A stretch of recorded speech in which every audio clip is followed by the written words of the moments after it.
The word stock usually refers to shares of a corporation, like if I were to buy shares of AMD because I believed it was a great chip maker that would probably keep growing and I wanted a share in its profit. However, in the stock market, aside from corporate stock, you can also buy shares of funds or ETFs. Natural gas and oil exist in the stock market in both forms.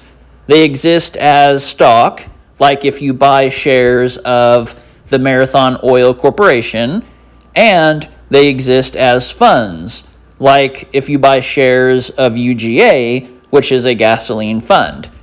It's important to note that natural gas and gasoline are not the same thing. Oil is also separate from the other two, although the price of gasoline is greatly influenced by the value of crude oil.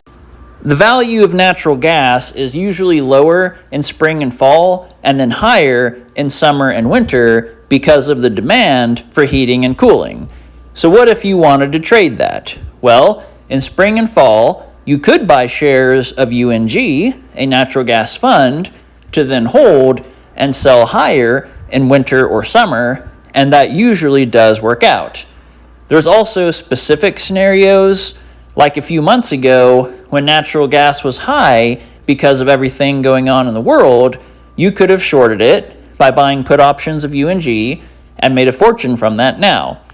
There's also events like when weather affects supply, but trading that, it's better to look at something like BOIL, which is another fund that follows natural gas. However, it tracks it more day to day. It's less stable than UNG, but that volatility means both more risk and more possible reward. There's also COLD, which is the inverse ETF of BOIL. When you think BOIL or natural gas may lose value, you could buy a put option of BOIL, or you could buy shares or calls of COLD instead for the same effect.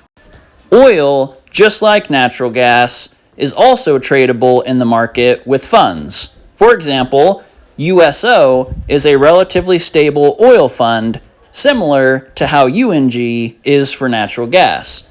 A few months ago, like one of my videos actually recommended, if you would have shorted USO back when oil was extra high, you would have made a fortune from that now that oil has cooled.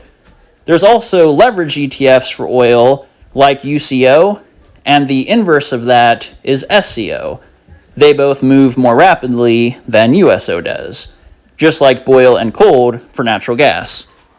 There's also funds that follow oil corporations instead of the value of crude oil, like NRGU and NRGD as well.